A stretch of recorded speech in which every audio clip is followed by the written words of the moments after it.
아이들이 직접 해볼 기회를 많이 줘야 되는데 선생님이 다 하잖아요. 네. 수업 시간에서 대체로. 네. 그러면 애들이 자기가 직접 하게 되는 기회를 거의 가진 적이 없던 거예요. 그 아이들이 시점 가서 어떻게 됩니까? 갑자기 머릿속이 하얘진다고 이런 얘기 그래서 나오잖아요.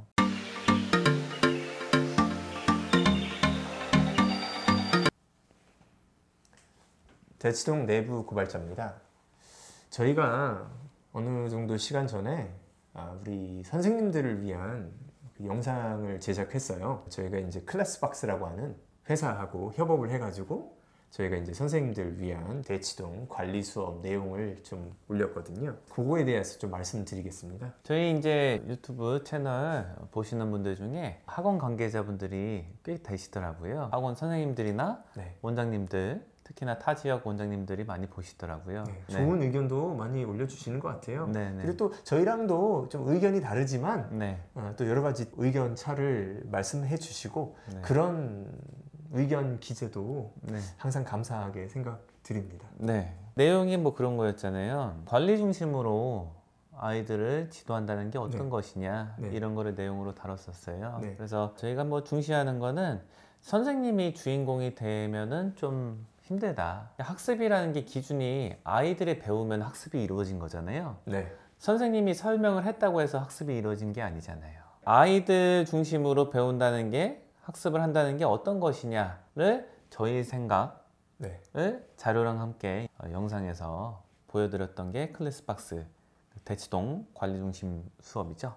여태까지 지금도 하고 있지만은 학부모 또는 이제 학생들 입장에서 영어 교육을 바라보는 그런 시각을 주로 다뤘다고 하면 클래스박스랑 협업한 것은 선생님들 입장에서 바라보는 수업의 관점이라든가 또는 아이들을 어떻게 지도해서 효율을 낼 수가 있고 저희가 생각하는 교육관하고 어떻게 연계가 되는지 그런 것에 이제 구체적인 사례하고 어떤 자료들을 써서 우리가 그런 걸 이룰 수 있는지를 구체적으로 이제 설명을 드렸었죠. 대표적인 예시 같은 거를 좀 말씀드릴 수 있을 것 같은데요. 수업을 할 때 뭐 지금도 그럴 때가 있는데요. 특히나 이제 가르친 지 뭐 한 1, 2년 정도밖에 안 됐을 때 이럴 때가 많았어요. 수업 들어가기 전에 구상을 하는 거예요. 아이들이 이러니까 내가 이런 내용을 설명하고 이렇게 풀어가야겠다 수업을 해갖고 어떻게 보면은 준비한 거를 수업 시간에 쏟아내는 이런 식으로 수업을 많이 했던 것 같아요. 나름 이제 공들여서 준비한 거를 이걸 꼭 말해야겠어. 이거 중요한 거니까 이 순서로 착착착 말하면은 잘 되겠지 했는데 많이 느꼈던 게 제가 이제 말을 하다 보면은 반응이 좀 이상해요. 저는 이게 굉장히 좋은 반응을 이끌어낼 수 있을 것 같았는데 실제로는 아닌 경우가 굉장히 많은 거예요. 그때 저는 이제 선택의 기로에 섰던 것 같아요. 이거를 그냥 준비했던 걸 쏟아낼까? 아니면은 당장에 지금 내 눈앞에서 애들이 보이는 반응을 인지한 다음에 요거에 맞춰서 반응을 할까? 이렇게 선택의 기로에 많이 섰던 것 같은데 여기서가 이제 많이 선생님들이 갈리는 부분인데 학생 중심으로 가르친다는 거는 그 학생들의 반응을 보고 선생님이 준비한 거가 있더라도 약간은 방향을 조금 조정하는 게 이게 학생 중심으로 가르치는 방향으로 가는 거라고 생각을 해요.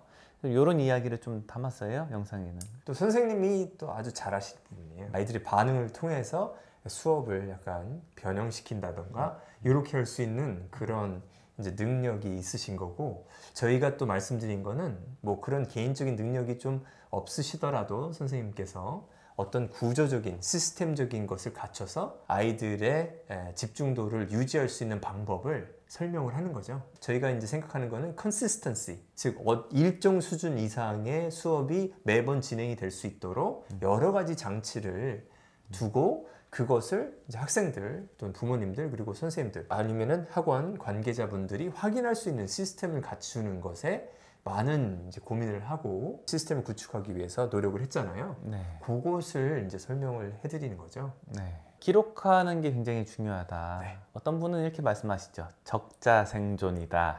적는 자가 생존한다. 뭐 이렇게 말씀하셨던 게 뭐 어서 주워 들었던 게 기억이 나는데요. 학원 관계자분들이 대체로 흔히 말하는 말빨 같은 게 있으시기 때문에 둘러대기를 잘해요, 실은. 부모님들이 어떻게 말하냐에 따라서 다르게 반응해요. 네. 다르게 대응하고 말이 계속 바뀌어요. 근데 갖다 붙이는 거 워낙 잘하니까 그냥 잘 넘어가요. 능구렁이처럼. 네. 그렇게 되면 투명한 교육은 아닌 것 같아요. 물어보기 전에 있는 그대로 먼저 자료 다 오픈하고 어떻게 하고 있는지 다 오픈하고 그 다음에 이제 투명한 교육을 하는 게 어떤 건지를 성적표 같은 거를 통해서 그리고 그거의 구현을 통해서 보여드렸죠. 저는 좀 이상하다고 생각하는 게 선생님도 이제 공부를 잘 하셨고 저도 뭐 공부 못하지 않았는데 저희들이 또 마음에 가는 거는 학교, 학원 이제 왔다 갔다 하면서 약간 시간을 좀 낭비할 수 있는 그런 아이들의 마음이 가잖아요. 그런 아이들까지 일정 수준 이상으로 교육을 시키려면은 시스템이 없으면 안 된다. 왜냐하면 이제 아이들이 뭐 한 반에서 공부를 제일 잘하는 애부터 못하는 애가 있으면 가장 관심이 안 가는 애가 얘잖아요. 그렇다 보니까 시스템이 없으면 선생님에 따라서는 얘네들 버리고 가잖아요. 네. 저는 그게 너무 보기가 싫고 그거는 아니다. 똑같은 시간을 투자하고 우리 학원에 자기 교육을 일정 부분 맡긴 건데 그게 싫다 보니까 저희가 이제 시스템을 고안해서 대부분의 학생들이 일정 수준 이상으로 가져갈 수 있게끔 하는 시스템을 고안을 한 거죠. 네. 저희가 하는 수업은 어떻게 보면은 설명 중심이랑은 굉장히 거리가 먼 것 같아요. 설명도 하긴 하는데 네. 그게 주가 아니잖아요. 네. 진짜 말 그대로 뭐 흔히 말하는 일타 강사처럼 자기 혼자 원맨쇼 하듯이 주구장창 자기 얘기만 이렇게 하는 게 아니라 아이들이 이제 많이 참여를 하도록 아이들이 머리를 많이 쓰도록 장치를 심어 놓는 거, 이게 저희의 주된 교육 방식이잖아요. 지금은 이제 추상적으로 이렇게 말씀을 드리게 되는데 압축적으로 말씀드리느라고 구체적으로 이게 구현이 어떻게 되는지를 좀 보여드리는 그런 거였죠. 영상 내용이. 이런 교육 방식을 쓰게 된 데에는 큰 계기 같은 게 여러 개 있는데 그 중에 하나가 이런 거예요. 저는 어렸을 때부터 생각을 했는데 선생님들이 설명을 하면은 이런 생각을 많이 했어요. 제가 학생일 때 실제로 그랬는데 이거 설명을 왜 하고 있지? 이 선생님이? 왜냐면은 교재에 써 있어요. 설명이. 근데 제가 여태까지 태어나서 본 어떠한 선생님도 교과서나 혹은 참고서에 있는 설명보다 말로 설명을 더 잘하시는 분들을 제가 본 적이 없어요. 태어나서 그런 사람은 본 적이 없거든요. 왜냐? 이 설명은 그렇게 말도 잘하시는 분들이 진짜 여러 시간을 할애해갖고 다듬고 다듬어서 만든 설명 문구가 책에 써 있는 거잖아요. 근데 이거보다 어떻게 설명을 말로 더 잘해요? 이게 불가능하잖아요. 근데 이거를 왜 말로 이렇게 하고 있지? 이 생각을 실은 많이 했어요. 그것도 잠깐 하면 괜찮은데 왜냐면 좀 재밌으니까 글 네. 보는 것보다는. 근데 이거를 막 한 30분 이상 설명만 이렇게 하고 있으면은 아 여기 책에 있어서 눈으로 보는 게 훨씬 빠른데 왜 이걸 30분 이상 설명하지? 이 생각을 실은 굉장히 많이 했었거든요. 그쵸. 실은.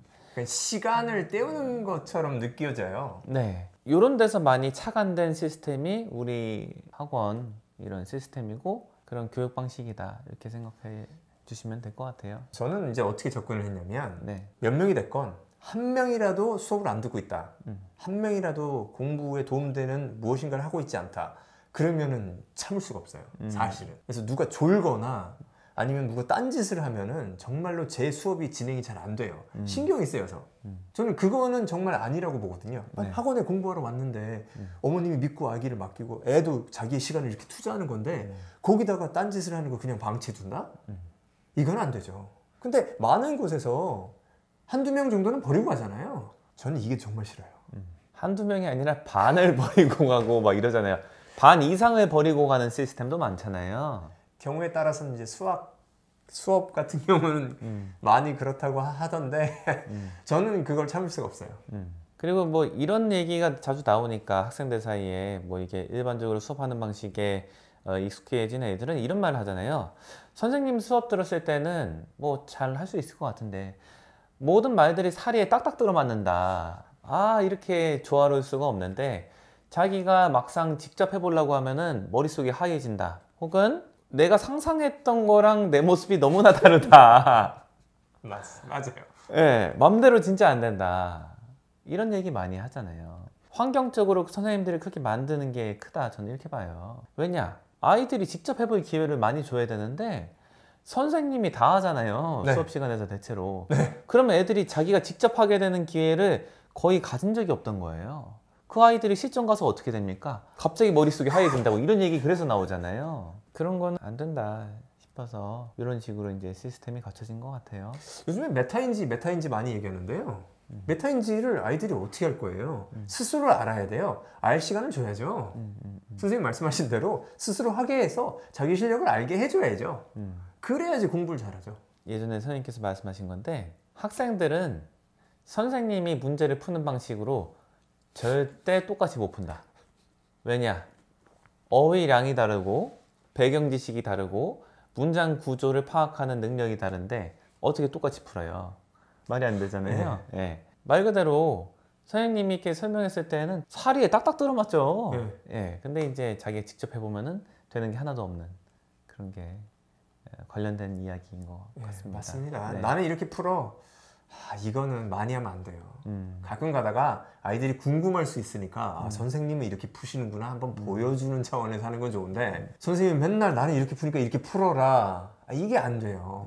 오히려 수업 시간에 너는 어떻게 푸냐 이걸 들어봐야지 그게 도움이 될 겁니다. 아마 타 학생들이 저희가 푸는 방법을 습득하는 것보다는 그 반에서 뭐 공부를 좀 잘하든 못하든 풀어서 이제 답을 맞힌 애의 설명을 들어보는 게 오히려 더 도움이 될 거예요. 그게 아이들끼리 생각할 수 있는 방법이니까. 네. 자, 아까 말씀드린 것도 연장선상은 저는 이제 아이들 집중 안 하고 이런 걸 못 참으니까 고안을 하는 거예요. 제가 수업을 30분 하면 애들 뭐 집중 못 합니다. 그래서 짧게 설명하고 중간에 아이들 할 거 주고 그거 확인하고 그래서 항상 머리가 깨어 있도록 할 수 있도록 진행할 수 있는 그런 기초를 어떻게 쌓았는지를 우리 클래스박스에서 말씀을 드린 거죠. 이렇게 봐주시면은 될 것 같습니다. 상당히 구체적으로 설명을 해놨으니까요. 네네. 한번 참조하셔도 좋을 것 같아서 클래스박스 영상에 대해서 짧은 소개 드렸습니다. 감사합니다.